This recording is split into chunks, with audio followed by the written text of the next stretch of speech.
Hola, ¿cómo están?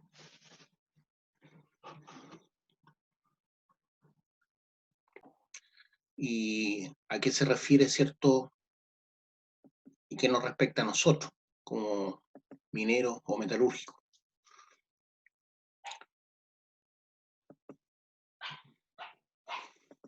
Entonces vamos a ver la ley medioambiental, la 19.300.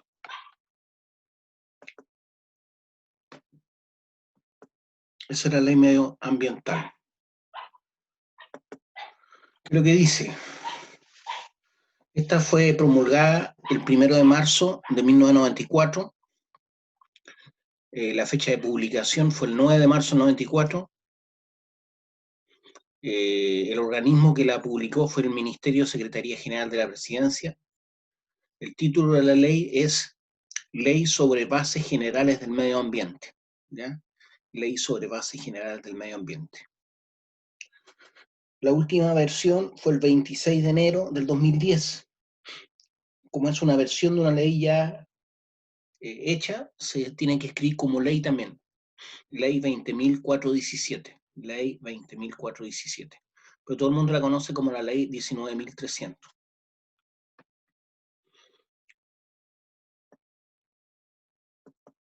¿Qué es lo que dice el título 1? Disposiciones generales. El artículo 1, fíjense lo que dice el artículo 1. El derecho a vivir en un medio ambiente libre de contaminación.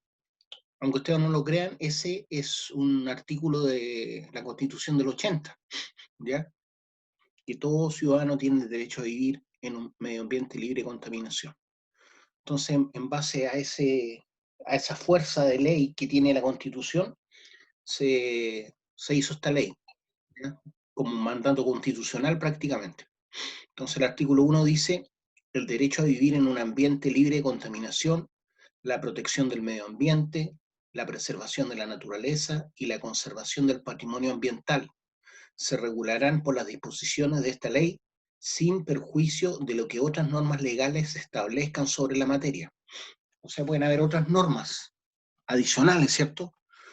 Normas sectoriales, normas municipales, normas de, por ejemplo, del servicio, del servicio de salud, normas, por ejemplo, de aguas, normas de suelo, que todavía no salen, ¿cierto?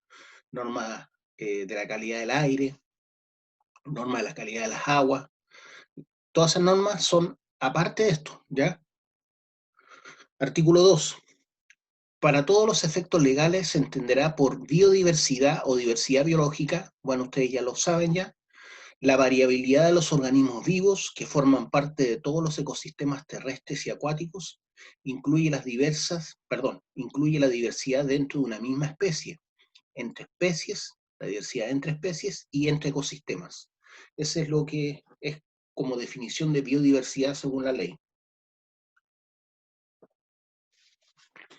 Otro concepto que hay que tener claro es qué es lo que es la biotecnología. Hay ingenieros en biotecnología, doctorado en biotecnología. Se entiende toda aplicación tecnológica que utilice sistemas biológicos y organismos vivos o sus derivados para la creación o modificación de productos o procesos para usos específicos. Para la creación o modificación de productos o procesos, ¿ya? Para uso específico. La biotecnología nace, ¿cierto?, como un desarrollo ligado a la biología y también a la ingeniería, en el sentido de mejorar, por ejemplo, la producción de trigo, mejorar la producción de cebada, darle más vida, por ejemplo, larga vida a los tomates, de ahí nace el tomate larga vida, ¿cierto? Entonces, la biotecnología no hay que satanizarla, ¿ya? La biotecnología y los transgénicos, que en general se habla de, se ha satanizado el tema transgénico, eh, nace para ayudar al hombre, ¿en qué sentido? En tener más disponibilidad de alimentos durante el año, más disponibilidad de alimentos en distintas regiones. Esa es digamos, lo que busca la biotecnología. Obviamente, mucho de eso, por ejemplo, el que se alargue la vida de un tomate, es para que el productor de tomate no pierda tanto dinero cuando no se lo compran, porque el tomate lima chino es muy rico, ¿cierto? Pero te dura 2, 3 días, después ya no se puede vender. Entonces, por eso la gente prefiere plantar tomate larga vida porque dura más, pues, ¿ya? Si no lo vendo ahora, lo puedo vender mañana o pasado mañana y no voy a perder mi producción agrícola como productor. Lo mismo el distribuidor, pues. El distribuidor que compra sus tomates, si no los vende en un día, 2 días, 3 días, 4 días, va a seguir durando. Entonces, la compra que hizo para vender y sacar un margen de ganancia, no la va a perder. Ese es el fin por ejemplo, los productos transgénicos, por ejemplo, en el caso del tomate. ¿Qué es lo que es el cambio climático? Se entiende un cambio de clima atribuido directa o indirectamente a la actividad humana que altera la composición de la atmósfera mundial y que se suma, ojo con eso, y que se suma a la variabilidad natural del clima observado durante periodos de tiempo comparables. ¿Por qué dice eso? Porque han habido cambios climáticos antes que no tiene nada que ver el hombre. Entonces, de ahí que uno no puede estar 100% seguro que nosotros seamos culpables, ¿cierto?, de lo que está ocurriendo actualmente con el cambio climático, ¿ya? Eh, por eso como les digo yo, hay dos formas de ver el cambio climático. Uno es el que la culpa es total del hombre y la otra es que nosotros no tenemos nada que ver. Hay científicos, doctorados, Nobel, que dicen que nosotros no tenemos nada que ver, que es un tema de, ¿cómo se dice?, que ocurre cada ciertos periodos de tiempo, así como hay terremotos masivos cada 500 años, y no significa que no vaya a haber ningún terremoto entre medio, pero hay algunos que son masivos y ocurren cada 500 años. Otros eventos que ocurren cada 2000 años. Entonces no tiene que ver, por ejemplo, lo que ocurre en la superficie respecto a esos terremotos. Obviamente uno hace asociaciones, ¿cierto? Apoyados en la ciencia. Hay algunos que piensan, científicos como les decía, que el cambio climático no tiene que ver con la actividad humana. ¿Y en qué se basan? En cambios climáticos que han habido con anterioridad. Por ejemplo, en la Edad Media está documentado, ¿cierto?, que en Europa, por ejemplo, en Londres, habían 3 grados más que la actualidad, 3 grados más Celsius que en la actualidad, tanto en invierno como en verano. O sea, tenía un clima semejante al de Casablanca, por ejemplo. Y había muchas viñas alrededor de Londres, viñas. Hasta el día de hoy se conservan las calles donde estaban esas viñas, y tienen esos nombres, Vineyard, no sé cuántos, Vineyard, no sé cuántos. Entonces había mucha riqueza en Europa en esa época, en la Edad Media, ¿ya? Y ahí nace, ¿cierto?, todo el movimiento renacentista, porque había mucho dinero desde el punto de vista agrícola y ganadero, y empiezan a construirse las grandes catedrales que conocemos, ¿cierto?, por video o por la televisión. Algunos quizás han podido viajar.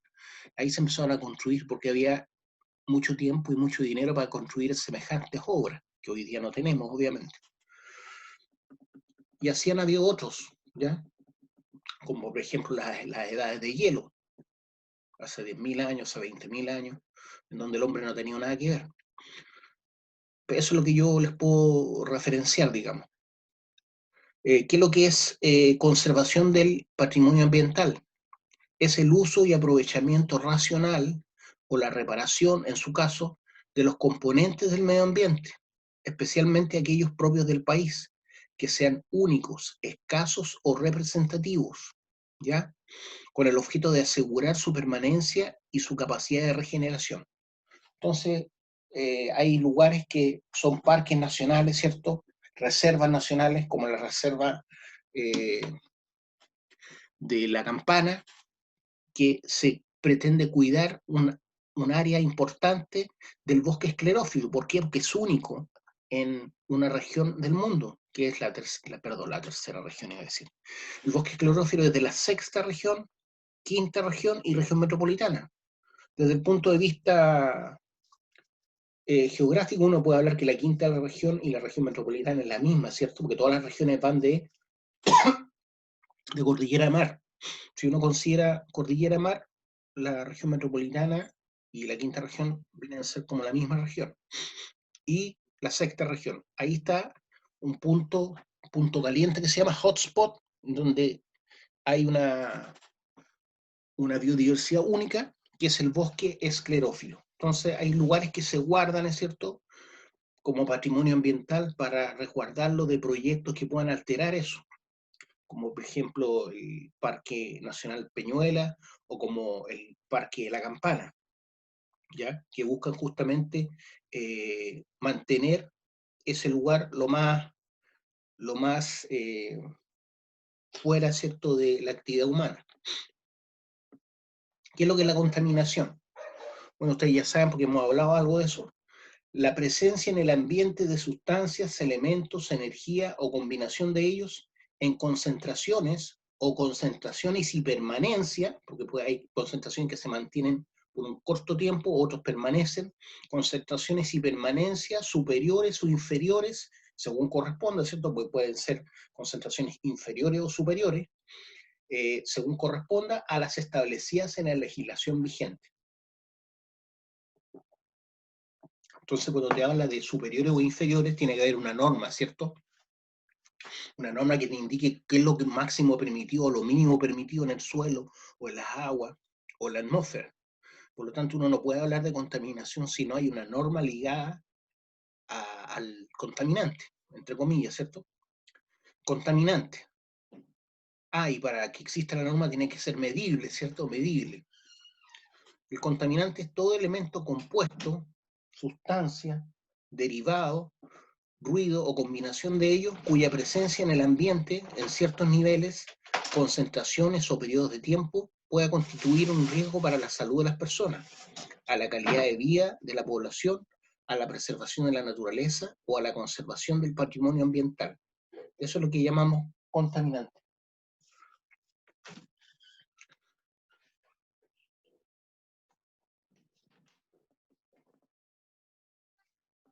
¿Qué es lo que es el daño ambiental? Daño ambiental, según la normativa, es toda pérdida, disminución, detrimento o menoscabo significativo inferido al medio ambiente o a una o más de sus componentes. Es cortito, ¿cierto? Pero hay que medirlo.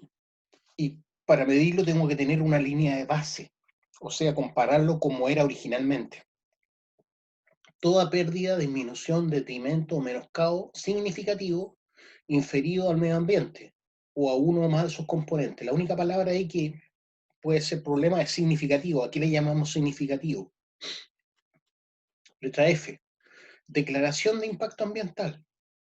Es el documento descriptivo de una actividad o proyecto que se pretende realizar o de las modificaciones que se le introducirán a ese proyecto, otorgado bajo juramento por el respectivo titular, cuyo contenido permite al organismo competente, que es el Servicio de Evaluación Ambiental, si su impacto se ajusta a las normas ambientales vigentes, ¿ya? Cuyo contenido permite al organismo competente, que es el Servicio de Evaluación de Impacto Ambiental, evaluar si su impacto ambiental se ajusta a las normas ambientales vigentes, ¿ya? Primero a la ley y segundo a las normas que existen respecto al contaminante. Letra G, desarrollo sustentable. Respecto a la letra F, declaración de impacto ambiental, es cuando el proyecto en general es más pequeño, ¿ya? Los proyectos más grandes, que uno está claro, ¿cierto?, que va a haber impacto ambiental, se presentan no como declaración, sino como estudio de impacto ambiental, que son más detallados y más específicos. Entonces, letra G, ¿qué es lo que es desarrollo sustentable? El proceso de mejoramiento sostenido y equitativo de la calidad de vida de las personas, fundado en medidas apropiadas de conservación y protección del medio ambiente, de manera de no comprometer las expectativas de las generaciones futuras. Entonces, cuando hablamos de minería sustentable, ¿ah? es como casi antagónico a desarrollo sustentable. Podemos decir muchas cosas, ¿cierto? Pero realmente la minería es sustentable. Entonces, si uno lo mide de acuerdo a la definición de sustentabilidad, sustentabilidad implica dejar recursos para las futuras generaciones. Entonces, el momento que yo agoto un yacimiento, a los 10, 20 o 30 años que vaya a explotar, no va a ser sustentable, obviamente, porque no voy a dejar ese cobre o ese hierro o lo que esté sacando, ¿cierto?, para las futuras generaciones. Entonces, si bien se habla de minería sustentable, más bien está mal dicho, uno debería decir minería amigable con el medio ambiente quizás, pero no sustentable. Pero bueno, no toda la gente conoce los conceptos y se malutilizan muchas veces. Uno debería buscar que la minería sea amigable con el medio ambiente en el sentido de dejar lo más parecido como era la zona donde se realiza el proyecto, lo más parecido como era originalmente, ¿ya? En el sentido de no contaminar las aguas, ojalá los tranques de relave cubrirlos con vegetación autóctona, cosas así, ¿ya? Letra H, ¿qué es lo que es la educación ambiental? Es el proceso permanente, ojo con eso, proceso permanente de carácter interdisciplinario destinado a la formación de una ciudadanía que reconozca valores, aclare conceptos y desarrolle las habilidades y las actitudes necesarias para una convivencia armónica entre seres humanos, su cultura y su medio biofísico circundante, ¿ya? Entonces la idea es sensibilizar a las personas de lo valioso que es la biodiversidad, de lo importante que son los ecosistemas, eh, de lo complejo que son los suelos, por ejemplo, para que en el fondo los cuidemos, ¿cierto? Eso tiene que ver con la educación ambiental, pero es un proceso permanente. No termina en kinder ni en primero básico, sino que debiera de seguir. Lo ideal sería que hubiera un ramo, ¿cierto? Por ejemplo, en segundo y cuarto medio, que sensibilice a los jóvenes, sobre todo de colegios industriales, que seguramente algunos no van a estudiar más, y sepan lo importante que es preservar, ¿cierto? Los ecosistemas naturales y la biodiversidad. ¿Qué es lo que es el efecto sinérgico? Aquel que se produce cuando el efecto conjunto de la presencia simultánea de varios agentes supone una incidencia ambiental mayor que el efecto suma de las incidencias individuales contempladas aisladamente. Por ejemplo, un ejemplo de sinergia es que 1 más 1 es más que 2, ¿ya? ¿Qué significa eso? Que, por ejemplo, cuando se junta, voy a dar un ejemplo así futbolístico, cuando se junta, no sé, pues cuando se junta Sánchez con, no me acuerdo, este otro viejo que era bueno para meter goles, son sinérgicos entre sí, o sea, entre los dos hacen más que cada uno trabajando por sí solo. Lo mismo ocurre con los contaminantes, lamentablemente. Puede que un gas por sí solo sea contaminante, pero no tanto como cuando se encuentra con otro gas, o no tanto cuando se encuentra con la lluvia, por ejemplo. Un ejemplo de eso, por ejemplo, es el dióxido de azufre, ¿cierto? Que al ser emitido a la atmósfera, si bien es contaminante, no provoca tanto daño como cuando llueve, ¿cierto? Porque cuando llueve se genera ácido sulfúrico, ¿cierto? Y se produce la lluvia ácida. Entonces provoca más daño todavía que el gas en sí solo. A eso se refiere con efecto sinérgico.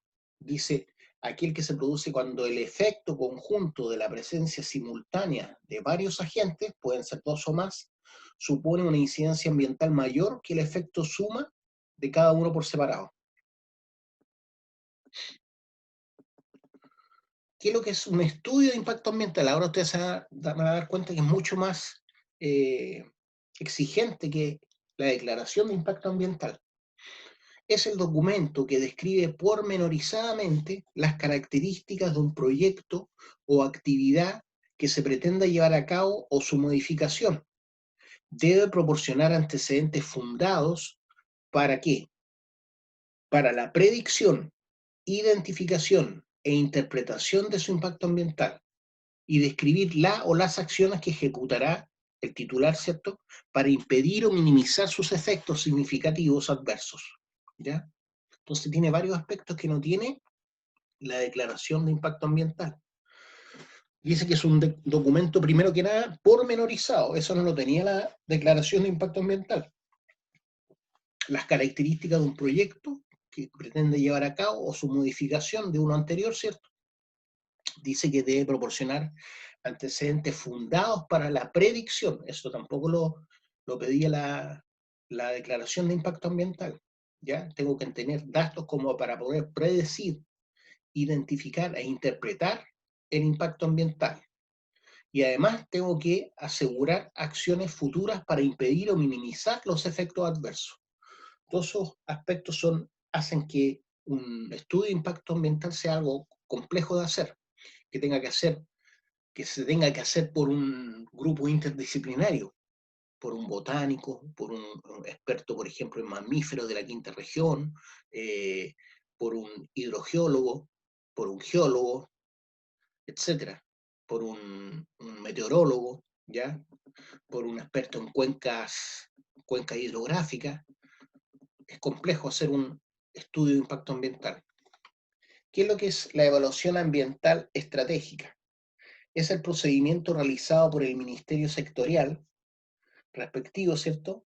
Para que se incorporen las consideraciones ambientales del desarrollo sustentable. Cuando dice Ministerio Sectorial respectivo, va a depender del proyecto, ¿cierto? Si una construcción de una gran torre, por ejemplo, en pleno centro de Valparaíso, va a tener que estar el Ministerio de Vivienda y Urbanismo, por ejemplo, o el de Obras Públicas, no sé, involucrado. Entonces, por eso dice, es el procedimiento realizado por el Ministerio Sectorial respectivo para que se incorporen las consideraciones ambientales del desarrollo sustentable al proceso de formulación de las políticas y planes de carácter normativo general que tengan impacto sobre el medio ambiente o la sustentabilidad, de manera que ellas sean integradas en la dictación de la respectiva política, plan y sus modificaciones sustanciales. No sé si tienen alguna pregunta.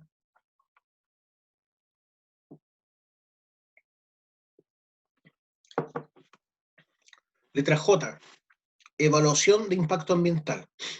Esto lo hace el CIA, el Servicio de Evaluación de Impacto Ambiental, ¿ya? Que es independiente del Ministerio de Medio Ambiente, es independiente de la Superintendencia de Medio Ambiente, es independiente de los tribunales ambientales, ¿ya? Esa es toda la institucionalidad vigente para llevar a cabo esta ley. Esta ley nació en el 94, pero en el 94 cuando nació la ley todavía no tenía la fuerza para poder aplicarla, ¿ya? No existía, por ejemplo, la Superintendencia de Medio Ambiente, que es la que encargaba de fiscalizar que se cumpla lo que se dijo que se iba a hacer. ¿Se entiende? No existían los tribunales ambientales donde evaluar lo más justamente posible un proyecto cuando hubieran diferencias entre el ejecutor o el que quiere llevar a cabo el proyecto y quien evaluó. No existía el servicio de evaluación de impacto ambiental, solamente existía la CONAMA y el COREMA, que realmente no tenían la fuerza de ley para poder fiscalizar, castigar, multar, exigir, como lo tiene hoy la superintendencia, el ministerio, los tribunales ambientales y el CIA.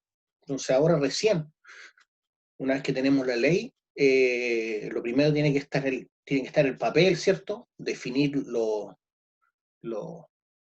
estamentos que van a ejercer esta ley y después se construyen la institucionalidad. Hoy en día existe toda la institucionalidad para llevar a cabo esto. ¿Qué es lo que es entonces la evaluación de impacto ambiental? Es el procedimiento a cargo del Servicio de Evaluación Ambiental que en base a un estudio o declaración de impacto ambiental, eso va a depender mucho del tamaño del proyecto, determina si el impacto ambiental de una actividad o proyecto se ajusta a las normas vigentes, ¿ya? Entonces, ¿quién va a determinar eso? Va a ser el Servicio de Evaluación Ambiental, ya sea por una declaración que le llegó o un estudio que le llegó de una empresa. ¿Qué es lo que es impacto ambiental? Es la alteración del medio ambiente provocada directa o indirectamente por un proyecto o actividad en un área determinada. Se dice que los impactos pueden ser positivos o negativos, pero positivos en función de qué o respecto de qué, porque algo que pueda ser positivo por una especie va a ser negativo para otra, ¿cierto? Entonces, ojo con eso. Entonces, cualquier cosa que altere el medio ambiente, perdón, va a ser un impacto ambiental.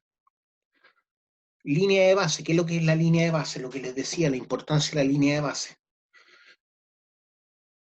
Es la descripción detallada del área de influencia de un proyecto o actividad en forma previa a su ejecución. O sea, cómo es el ecosistema natural antes de que se levante, por ejemplo, un tranque de relave. O cómo es el ecosistema natural antes que se levanten una represa o cómo es el proyecto antes que se coloque un criadero de chancho. Entonces, ¿cuál es la idea? Saber si hay alguna especie en peligro de extinción en esa zona, saber cuánta agua corre por esa cuenca hidrográfica, se va a ver alterado el curso del río, si voy a ocupar agua, se va a mantener un caudal ecológico como para que se mantenga la vida aguas abajo. Todas eso son preguntas que uno nacen, ¿cierto?, a partir de estudiar el ecosistema antes del proyecto, ¿ya? Por eso es tan importante. Y en un estudio de línea de base también participan muchos profesionales, que sé yo, un hidrogeólogo, un experto en fauna de la zona, un experto en la flora de la zona, porque el que es experto en la botánica de la zona no es experto en la fauna de la zona. Un geólogo, un ingeniero, qué sé yo, ambiental, etcétera. Un biólogo marino, si estoy cerca del mar. Entonces, y tampoco se puede hacer en una semana o 2 semanas este estudio de línea de base. ¿Por qué? Porque no siempre voy a poder muestrear como yo quisiera las especies. Hay especies que aparecen solamente en verano, hay especies que solamente aparecen en invierno. Por lo tanto, la línea de base a lo menos tiene que hacerse en un año completo, ¿ya? Para saber si hay una especie, por ejemplo, un tipo de hongo, no sé, un sapito de Darwin, o una especie que esté en peligro de extinción en esa área de influencia. Si hay una especie en peligro de extinción en esa área de influencia, lo más probable es que se niegue, ¿cierto?, el permiso de ese proyecto, ¿ya? ¿Qué es lo que es medio ambiente? Es el sistema global constituido por elementos naturales y artificiales, de naturaleza física, química o biológica. Nosotros somos parte del medio ambiente, las ciudades, las carreteras, todo eso.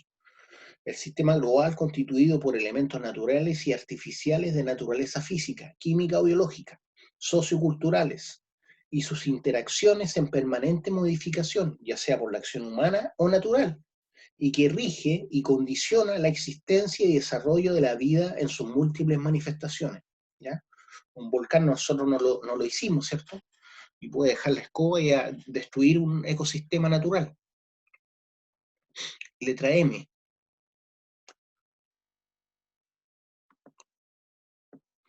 Medio ambiente libre de contaminación. ¿Qué es lo que sería eso?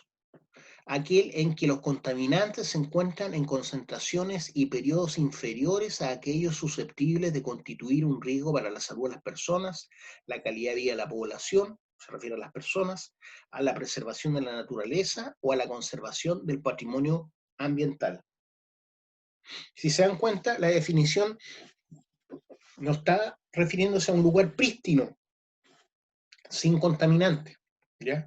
¿Por qué? Porque está el concepto de contaminación, pues si está el concepto de contaminación, implica la medición de contaminantes, implica una norma, ¿ya? No significa que sea un lugar virgen.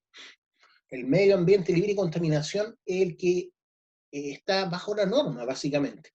Aquel en que los contaminantes se encuentran en concentraciones y o periodos inferiores a aquellos susceptibles de constituir un daño a las personas o a la naturaleza, ¿ya?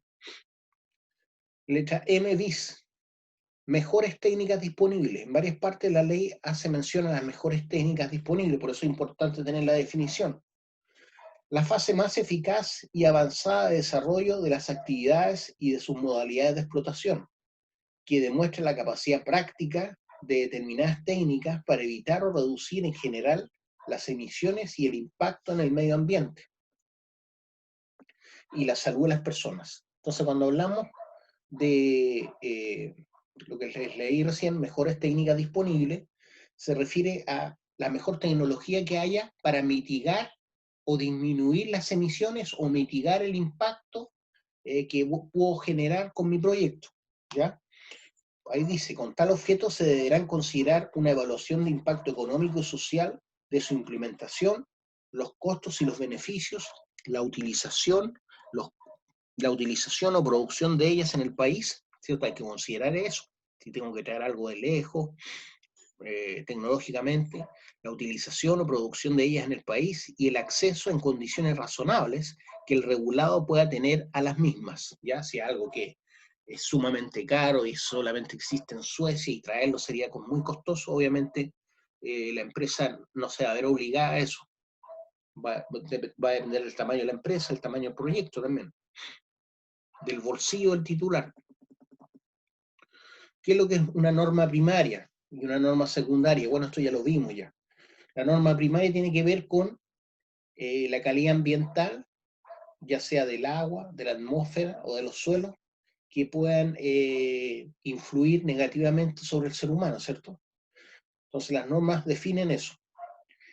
¿Qué es lo que dice? Aquella que establece los valores de las concentraciones y periodos máximos o mínimos, porque puede ser por tiempo, ¿cierto? Un tiempo determinado. Por eso dice concentraciones y periodos máximos o mínimos permisibles de elementos, compuestos, sustancias, derivados químicos o biológicos, energías, radiaciones, vibraciones, ruidos o combinación de estos, cuya presencia o carencia en el ambiente, por ejemplo la del oxígeno, pueda constituir un riesgo para la vida o la salud de la población. Cuando habla de la población se refiere a la población humana, ¿ya? Solamente. Letra ñ. Ahora tiene que ver con el medio ambiente, con las especies, con las poblaciones y comunidades animales o vegetales. Norma secundaria de calidad ambiental, aquella que establece los valores de las concentraciones y periodos máximos o mínimos permisibles de sustancias, elementos, energía o combinación de estos, cuya presencia o carencia en el ambiente pueda constituir un riesgo para la protección o la conservación del medio ambiente o la preservación de la naturaleza. Entonces, cuando hablamos del medio ambiente y naturaleza, incluye a los ecosistemas, obviamente, incluye a las especies, a las comunidades, etc. Letra O, normas de emisión. Existen las normas de emisión de efluentes, ¿es cierto? Emisión de efluentes. Los efluentes pueden ser gaseosos o líquidos, ¿ya? Normas de emisión. Las que establecen la cantidad máxima permitida para un contaminante medido en el efluente de la fuente emisora. Dice medido en el efluente de la fuente emisora. O sea, se mide saliendo de la chimenea, por ejemplo, en el caso de la chimenea de ventana, o saliendo de la tubería antes de que ingrese ese líquido, ese efluente, ¿cierto?, al río o al mar. Se mide justo al salir. Ahí se mide y se tiene que comparar con la norma. Por eso dice medida en el efluente de la fuente emisora. Yo no la puedo medir ya cuando está, por ejemplo, la pluma de ventana a 30 metros, ¿cierto? De la fuente de donde sale, porque ya va a estar diluida, ¿cierto? Lo mismo pasa con los líquidos que pueda arrojar a un río, al mar o a un lago. Letra P, preservación de la naturaleza. Es el conjunto de políticas, planes, programas, normas y acciones. Yo no puedo decir que estoy preservando la naturaleza si no existen políticas, planes, programas, normas para cuidarla, ¿cierto? Ojo con eso. Entonces, la preservación de la naturaleza es el conjunto de políticas, planes, programas, normas y acciones que toman los estados, ¿cierto?, que toman las empresas, destinadas a asegurar la mantención de las condiciones que hacen posible la evolución y el desarrollo de las especies y de los ecosistemas del país, ¿ya? Hay, por ejemplo, empresas que tienen políticas medioambientales. Generalmente son las empresas más serias. Letra Q, protección del medio ambiente. El conjunto de políticas, planes, programas, normas y acciones destinados a mejorar el medio ambiente y a prevenir y controlar su deterioro. Entonces yo no puedo decir que un Estado o una empresa está dentro de su rol proteger el medio ambiente si no tiene políticas, planes, programas, normas, ¿ya? Ojo con eso. Letra R. ¿Qué es recursos naturales? Los componentes del medio ambiente susceptibles de ser utilizados por el ser humano para la satisfacción de sus necesidades o intereses, para la satisfacción de sus necesidades o intereses, ya sean espirituales, culturales, sociales y económicos. Al último se deja el económico, ¿se dan cuenta? Por ejemplo, cuando yo voy a un parque nacional, estoy satisfaciendo intereses espirituales, culturales, ¿cierto? Pero no, en general no contamino y estoy haciendo uso de esos recursos naturales. Letra S, reparación. Reparación.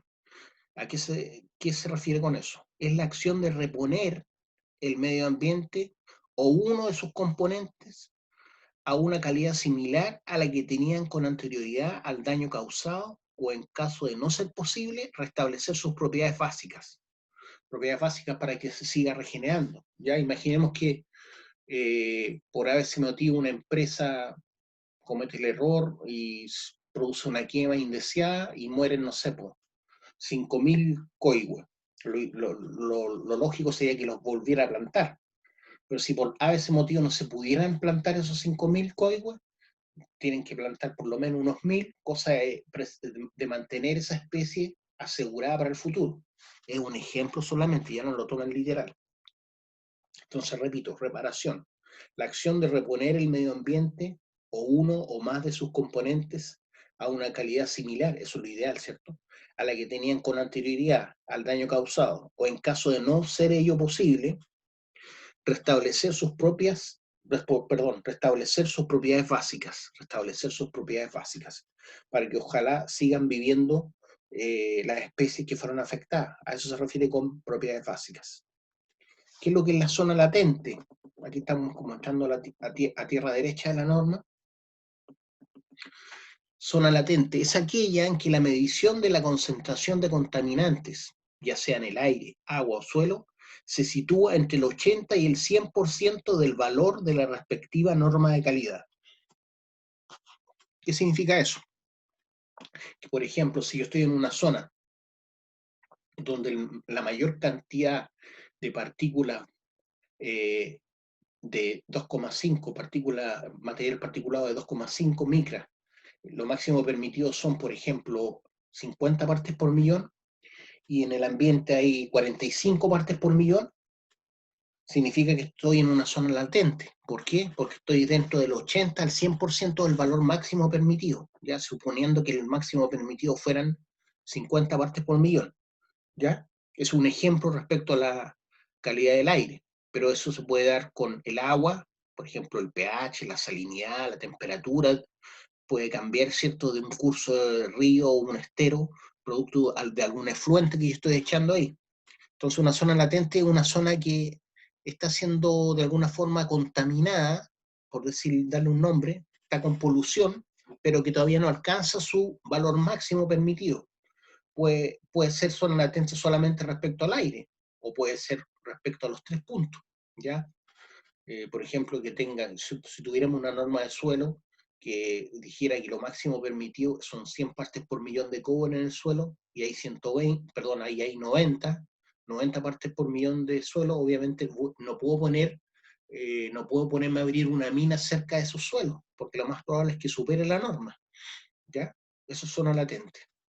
¿Qué es lo que es una zona saturada? Bueno, aquí ya la zona ya está colapsada respecto de a lo menos una norma.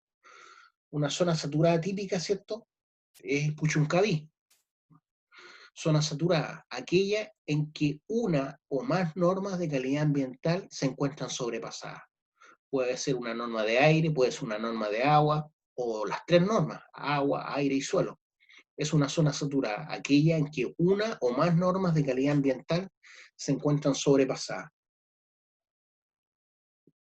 El artículo 3, ¿qué es lo que dice? Sin perjuicio de las sanciones que señala la ley, todo el que culposa o dolosamente, hay diferencia entre culpabilidad y dolo, ¿ya? La culpabilidad es cuando tú lo haces adrede, cuando uno lo hace por ignorancia o por negligencia, es dolosamente.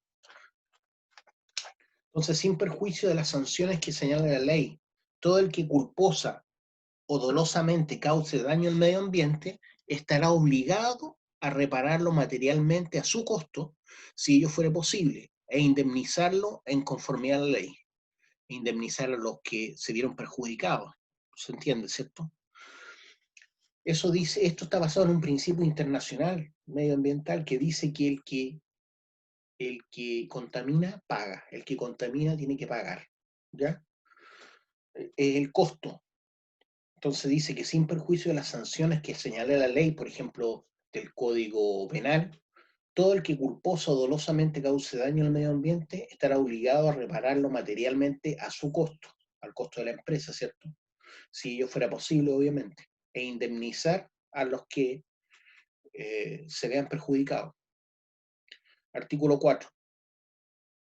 Es deber del Estado facilitar la participación ciudadana de las comunidades, ¿cierto?, que van a ser influidas por algún proyecto, permitir el acceso a la información ambiental, promover campañas educativas destinadas a la protección del medio ambiente. Todo eso es deber del Estado. Los órganos del Estado, en el ejercicio de sus competencias ambientales y en la aplicación de los instrumentos de gestión ambiental, deberán propender por la adecuada conservación, desarrollo y fortalecimiento de la identidad, idiomas, instituciones y tradiciones sociales y culturales de los pueblos, comunidades y personas indígenas, de conformidad a lo señalado en la ley y en los convenios internacionales ratificados por Chile y que se encuentren vigentes, por ejemplo, por la Organización Internacional del Trabajo, OIT, y muchas más organizaciones que involucran las comunidades indígenas. Entonces, cuando dice desde el Estado facilitar la participación ciudadana, significa que tiene que estar preocupado que la empresa que va a levantar un proyecto realmente esté teniendo conversaciones con las comunidades que puedan verse afectadas. Se tiene que sociabilizar el proyecto. La empresa le debe interesar sociabilizar el proyecto para que si le encuentran algún pero, sean capaces de repararlo a tiempo para que no le echen abajo su proyecto, ¿ya? Permitir el acceso a la información ambiental. Tiene que existir, por ejemplo, la información de los proyectos que se están llevando a cabo. Para eso uno se puede meter al CIA, ¿cierto?, por internet y ver qué proyectos están siendo discutidos, cuáles son los peros que le han encontrado los servicios sectoriales, como por ejemplo el servicio de salud, qué sé yo, el Cernapesca, la autoridad marítima, si es que un proyecto cercano a la costa, etcétera.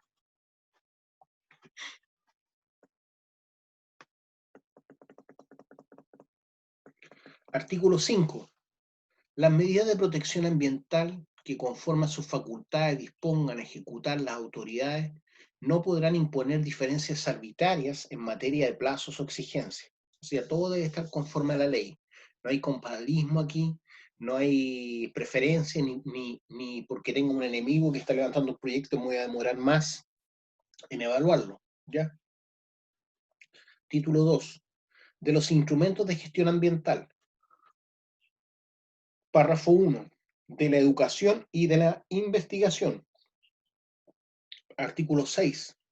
El proceso educativo en sus diversos niveles, a través de la transmisión del conocimiento y de la enseñanza de conceptos modernos de protección ambiental, orientados a la comprensión y toma de conciencia de los problemas ambientales, deberá incorporar la integración de valores y el desarrollo de hábitos y conductas que tiendan a prevenirlos y resolverlos. Artículo 7. Los fondos de investigación científica, desarrollo tecnológico y social que tengan asignados recursos en la Ley de Presupuesto de la Nación podrán financiar proyectos relativos al medio ambiente, sin perjuicio de sus fines específicos, ¿ya? De ahí que muchos proyectos CONICYT y FONDECYT están dirigidos justamente al tema ambiental. Párrafo 1 bis de la evaluación ambiental estratégica. Artículo 7 bis. Se someterán a evaluación ambiental estratégica las políticas y planes de carácter normativo general, así como sus modificaciones sustanciales, que tengan impacto sobre el medio ambiente o la sustentabilidad, que el presidente de la República, a proposición del Consejo de Ministros, señalado en el artículo 71, decida. Entonces, esa parte, de alguna forma, depende un poco de el gobierno de turno. Pero independiente de eso,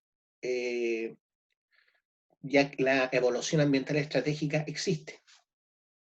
En todo caso, siempre deberán someterse a evaluación ambiental estratégica los planes regionales de ordenamiento territorial, por ejemplo, planes reguladores intercomunales, planes regionales de desarrollo urbano, planes de regulación de suelos, por ejemplo, y zonificaciones del borde costero, del territorio marítimo, y el manejo integrado de cuencas, por ejemplo, el manejo integrado de una cuenca hidrográfica, ¿ya?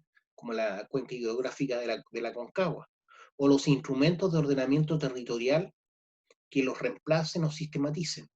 Lamentablemente las leyes no son retroactivas, ¿ya?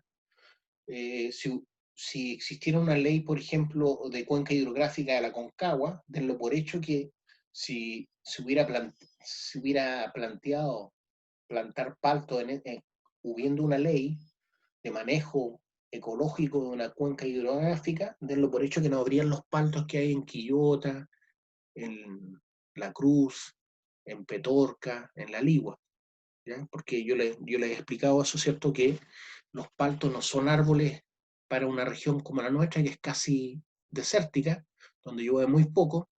Los paltos crecen en Centroamérica, donde llueve mucho, por lo tanto requieren mucha agua. Un palto adulto necesita por lo menos unos 200 litros de agua al día, y hay cientos de paltos plantados.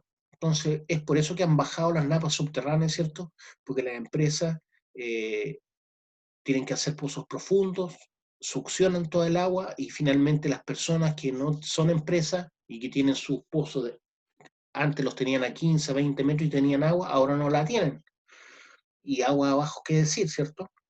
Entonces se ha hecho un mal uso del recurso hídrico en la cuenca hidrográfica, por ejemplo, de la Concagua. Eso es bien sabido.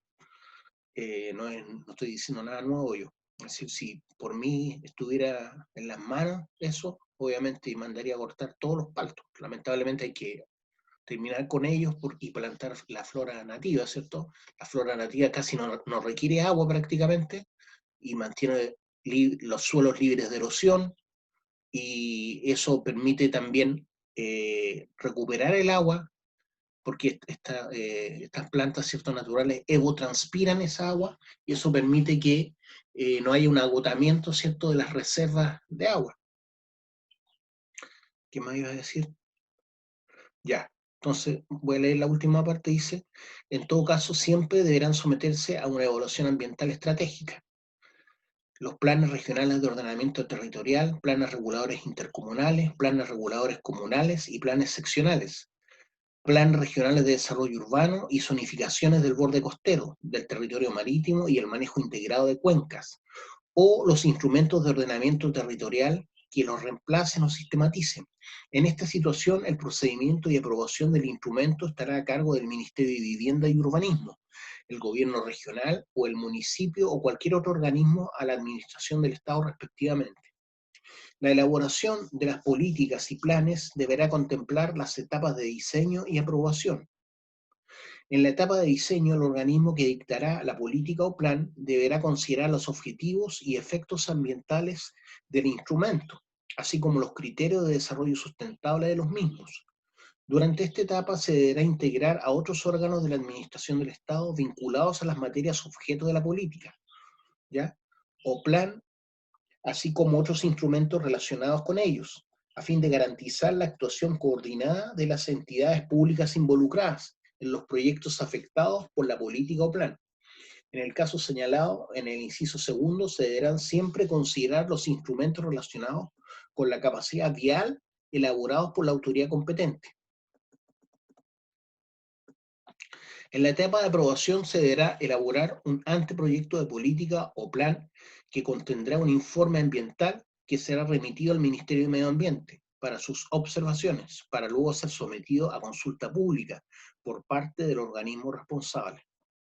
Yo sé que es bien eh, difícil de entender algunas leyes, por eso voy a subir la ley y obviamente les pido que estén repasando estas clases, porque en general estudiar leyes no es muy ameno, ¿cierto? Un poco seca las clases, pero es necesario. Artículo 7 ter dice: un reglamento establecerá el procedimiento y plazos en virtud del cual se tramitará este tipo de evaluación, el que deberá considerar, ¿qué cosa? A, los aspectos básicos a considerar durante la etapa de diseño, incluida la forma de consulta y coordinación de los organismos del Estado, que puedan vincularse con la política o plan objeto de evaluación. B, los contenidos mínimos detallados para la elaboración de los informes ambientales de las políticas o planes. Letra C, forma de participación del público interesado. Y letra D, forma de publicidad de la política o plan, así como su reformulación posterior. Esta forma de publicidad deberá considerar una difusión masiva, completa y didáctica hacia los afectados y la comunidad en general, en lo referente a los contenidos, alcances y efectos de la política o plan, así como en la reformulación posterior. Artículo 7, quater. La etapa de aprobación de la política o plan culminará con una resolución del Ministerio Sectorial, en la cual se señalará el proceso de elaboración de la política o plan desde su etapa de diseño, la participación de los demás organismos del Estado, la consulta pública realizada y la forma en que ha sido considerada el contenido del informe ambiental y las respectivas consideraciones ambientales y de desarrollo sustentable, que debe incorporar la política o plan para su dictación, así como los criterios e indicadores de seguimiento destinados a controlar la eficacia del plan o política, y los criterios e indicadores de rediseño que se deberán considerar para la reformulación de dicho plan, o política en el mediano y largo plazo. Estoy quedando seco. Párrafo 2 del Sistema de Evaluación de Impacto Ambiental. Artículo 8. Los proyectos o actividades señalados en el artículo 10, que vamos a ver más a continuación, solo podrán ejecutarse o modificarse previa evaluación de su impacto ambiental, de acuerdo a lo establecido en la presente ley. Todos los permisos o pronunciamientos de carácter ambiental, porque no solamente se pronuncia el CIA, también se pronuncia la municipalidad, la gobernación, el Cernapesca, el Servicio de Salud, la autoridad marítima, dependiendo de dónde sea el proyecto. Entonces hay muchos aspectos estatales que se tienen que pronunciar respecto de si es bueno o no el proyecto, o si debiera aprobarse o no. Entonces, todos los permisos o pronunciamientos de carácter ambiental que, de acuerdo con la legislación vigente, deban o puedan emitir los organismos del Estado respecto de proyectos o actividades sometidos al sistema de evaluación, serán otorgados a través de dicho sistema, de acuerdo a las normas de este párrafo y su reglamento, sin perjuicio de los permisos o pronunciamientos sectoriales que les digo yo, sin perjuicio de los permisos o pronunciamientos sectoriales. Ya puede estar aprobado el proyecto por el Servicio de Evaluación de Impacto Ambiental, pero quizás no hizo los trámites necesarios municipales, ¿ya? Para comenzar con el proyecto. O quizás no inscribió la mina, por decir, en donde corresponde, ¿ya? Y no aparece, no ha entregado los planos, lo que va a hacer, por ejemplo, en el caso cuando cierra la mina al Cernagiomín. Entonces, una cosa es la ley ambiental y otras son las otras leyes que tienen que cumplir. Por eso dice sin perjuicio de los permisos o pronunciamientos sectoriales. Siempre se requerirá el informe del gobierno regional, del municipio respectivo y la autoridad marítima competente cuando corresponde, ¿cierto?, sobre la compatibilidad territorial del proyecto presentado. Los proyectos o actividades sometidos al sistema de evaluación de impacto ambiental deberán considerar siempre las políticas y planes evaluados estratégicamente, de conformidad a lo señalado en el párrafo 1 bis de este título. Corresponderá al Servicio de Evaluación Ambiental la administración del sistema de evaluación de impacto ambiental,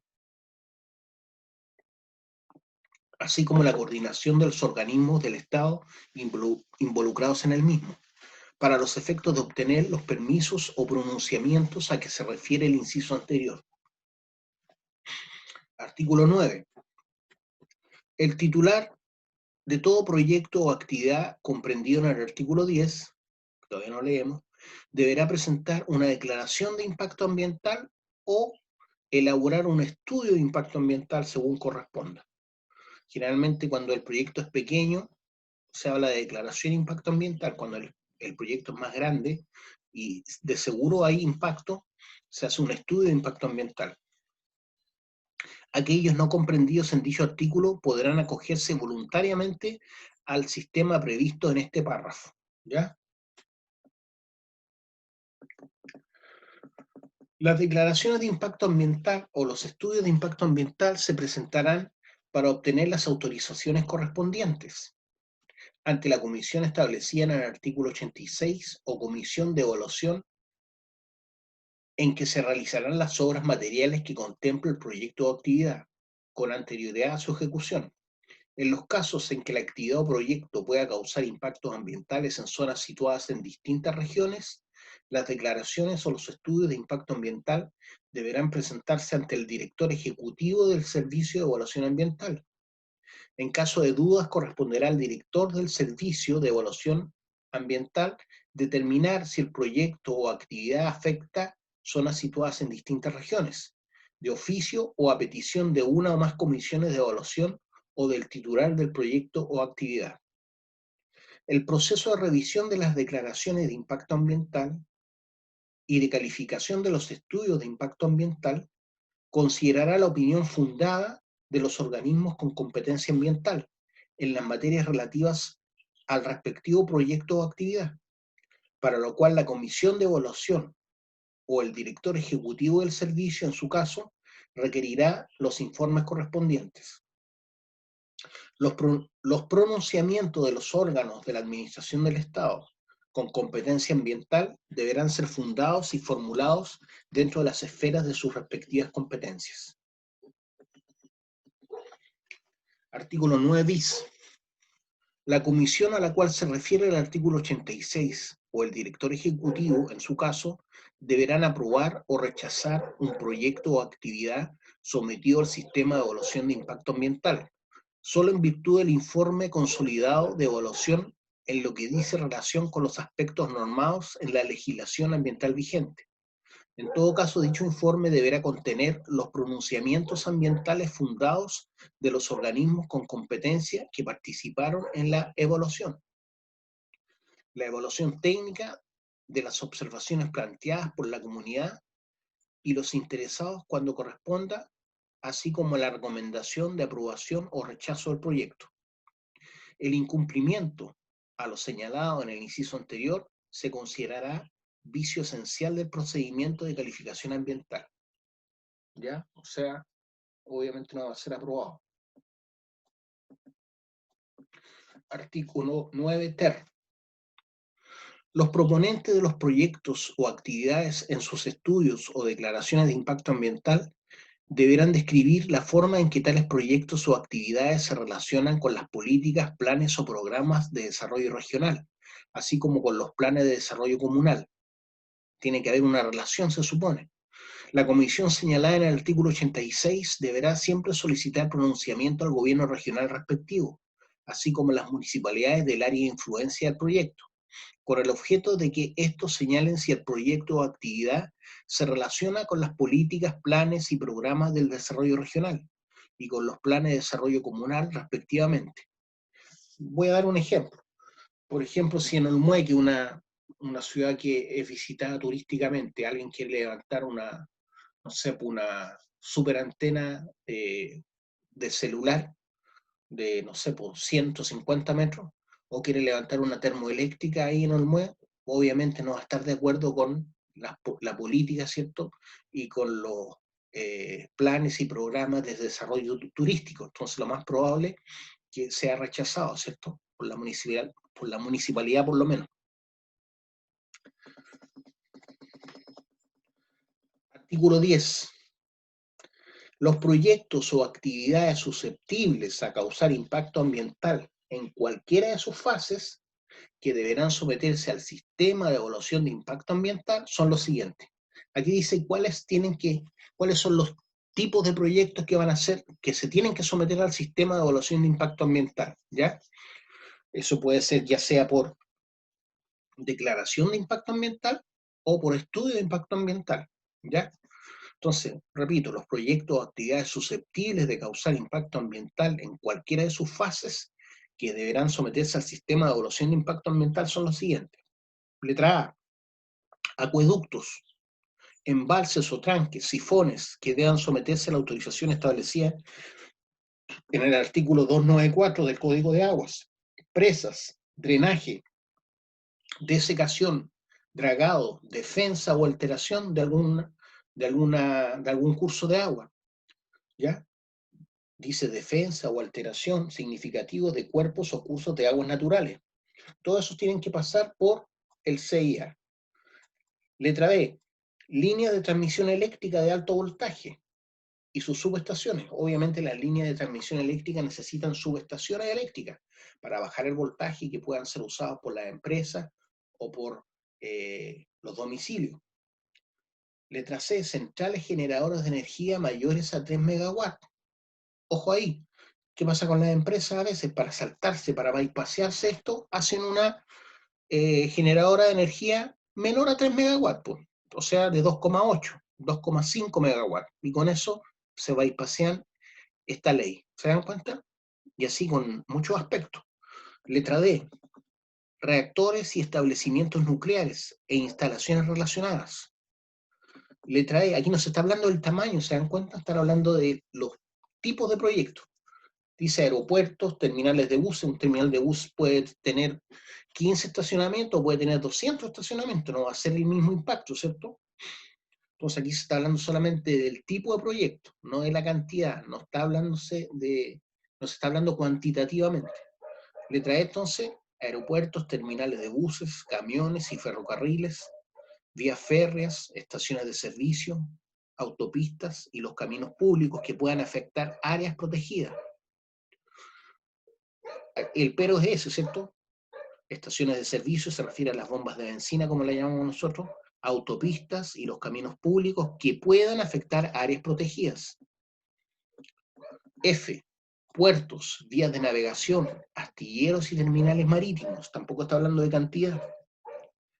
Letra G, proyectos de desarrollo urbano o turístico en zonas no comprendidas en alguno de los planes evaluados según lo dispuesto en el párrafo 1 bis. H, proyectos industriales o inmobiliarios que se ejecuten en zonas declaradas latentes o saturadas. Obviamente no es lo mismo intentar levantar una villa, ¿cierto?, en una zona saturada o en una zona latente. ¿Por qué? Porque estamos hablando de zonas que o están saturadas en alguna norma o están a punto de ser saturadas en alguna norma. Entonces, por eso dice proyectos industriales o inmobiliarios que se ejecuten en zonas declaradas latentes o saturadas. Ya, chiquillos, por hoy día lo vamos a dejar hasta acá, ¿ya?